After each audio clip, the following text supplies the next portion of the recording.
Бүгін сіздердің назарларыңызға Уими деген бизнеске арналған ботты, білімге арналған ботты көрсеткіміз келіп отыр. Қазір жасанды интеллекттің дамып келе жатқан заманы, сондықтан уақыт өткізбей осы жасанды интеллекттің мүмкіндігін бизнес саласында, білім саласында қалай қолдануға болады, соны айтып өткіміз келеді. Мысалы ретінде бизнесті алатын болсақ, бизнестің үлгісі ретінде мысалы жиһаз жасайтын завод деп есептейік. Астана немесе Алматы қаласында орналасқан.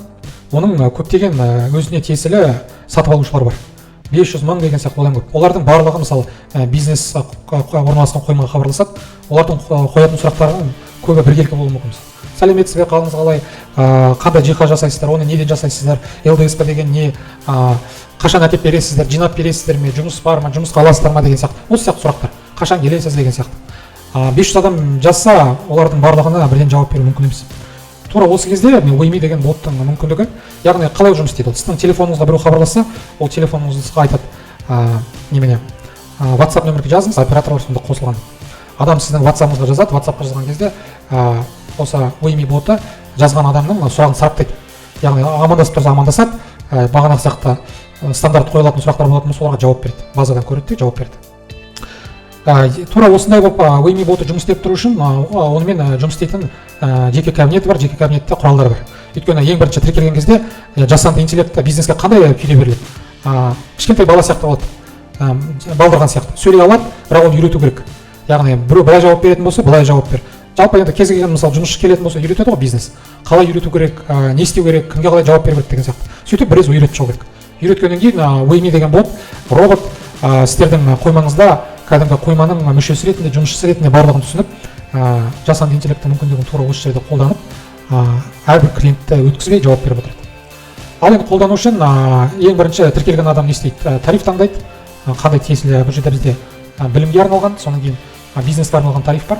Айырмашылық бизнес тарифта жасанды интеллект көмектеседі, ал білімде рет-ретімен барлығын үйретеміз.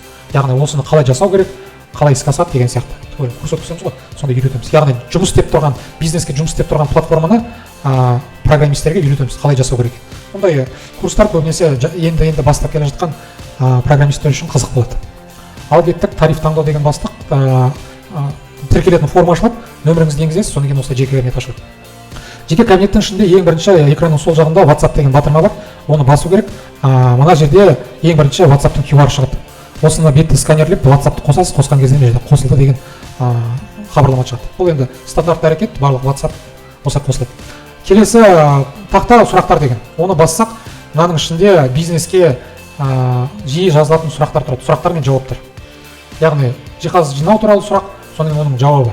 Жиһазды құрастыру қызметі қанша жұмыс істейді, анау-мынау түгел бәрі жазылған. Содан кейін оның астында баяғы кілт сөздер жазылып тұр. Бұл міндетті түрде, өйткені робот іздеген кезде бірінші кілт сөздермен іздейді, жауап табу үшін. Сол үшін біз енгізіп қоямыз. Кілт сөздер не үшін керек? Өйткені адамдар мысалы клиенттер жазған кезде қатемен жазуы мүмкін. Мысалы рахмет деген сөздің өзін біреу рахметті, біреу рахмат деп жазуы, біреу рахметті, біреу жай әшейін керемет деп жазуы мүмкін. Сондықтан синоним сөздерін осы жерге жазып қоямыз. Робот соны жылдам түсінеді. Бұл жерге сұрақты қосу үшін кез келген сұрақ мысалы енгізу керек болатын болса, мысалы қалыңыз қалай деген сұрақты енгізіп қойып, қарапайым үлгі ретінде көрсетіп жатырмын ғой, осы жерге жазасыз, бірінші сұрақты ең бірінші іздейміз. Яғни базадан қарады, қалайсыз, қалыңыз қалай деген сұраққа жауап жоқ, сондықтан жауапты сұрақты енгізу батырмасы экранда көрініп тұр. Соны бассақ, жаңа қалыңыз қалай деген сөзді мысалы жақсы деп жазайын үлгі ретінде енгізудің жолағы шықты. Жазамыз, жауапты сұрақты жазамыз, жауап жазамыз, соны енгізу деген батырманы жазамыз. Енді осы жерге мысалы кілт сөздер жазамыз. Қалыңыз деген мысалы кілт сөз. Онда осыдан кейін мына жерде сақтау деген батырманы сақтасаңыз, бассаңыз, бұл сәтті түрде базаға сақталады. Керек жоқ болса аласыз да бүйтіп өшіріп тастайсыз. Өшті бітті. Осындай қарапайым әрекеттермен бизнеске жиі қойылатын сұрақтар мен жауаптарды осылай енгізу керек. Екі тілде болатын болса, екі тілде енгізесіз. Ары қарай кеттік. Енді зияткерлік деген батырма бар. Бұл жерде жасанды интеллект қосылып тұрса, бұл ойлау қабілеті қосылады. Яғни кез келген жазған клиенттің адамның сұрақтарын, жиі қойылатын сұрақтардың базасына тексереді. Егер онда жоқ болатын болса, тура осы жерде жасанды интеллект қосылады да баяғы. Бизнесіңіз бойынша берілген ақпаратқа сараптама жасайды да, соның сараптамасының нәтижесінде жауап береді. Бұның артықшылығы да бар, кемшілігі де бар.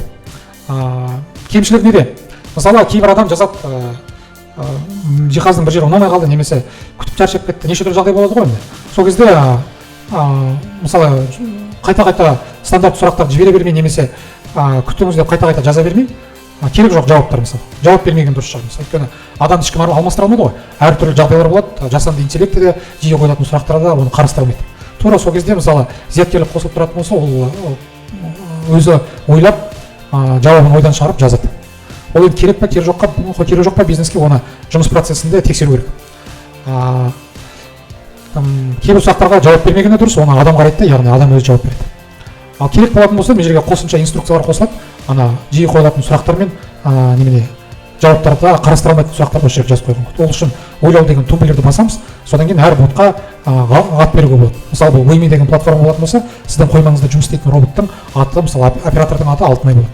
Сол Алтынай деген атты алады да, мысалы сол атпен ол жауап беріп тұрады, қазақ және орыс тілінде. Тағы да қосымша инструкциялар болатын болса, қосып жүктей беруге болады.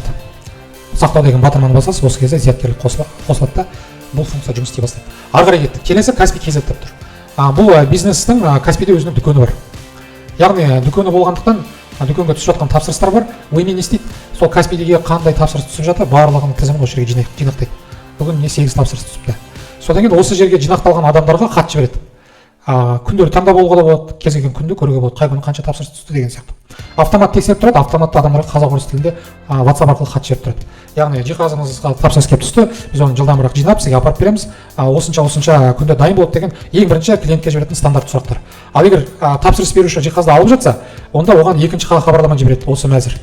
Баяғы сіз жиһазды алдыңыз, енді соны бағалауыңызды өтінеміз деп. Бұл енді әртүрлі тауар бойынша пікір жинау Каспи маркетплейсінде баяғы рейтингті көтереді, сондықтан клиенттермен автомат түрде хат алмасып отыру осы кезде керек. Келесі мәзір статистика мәзір.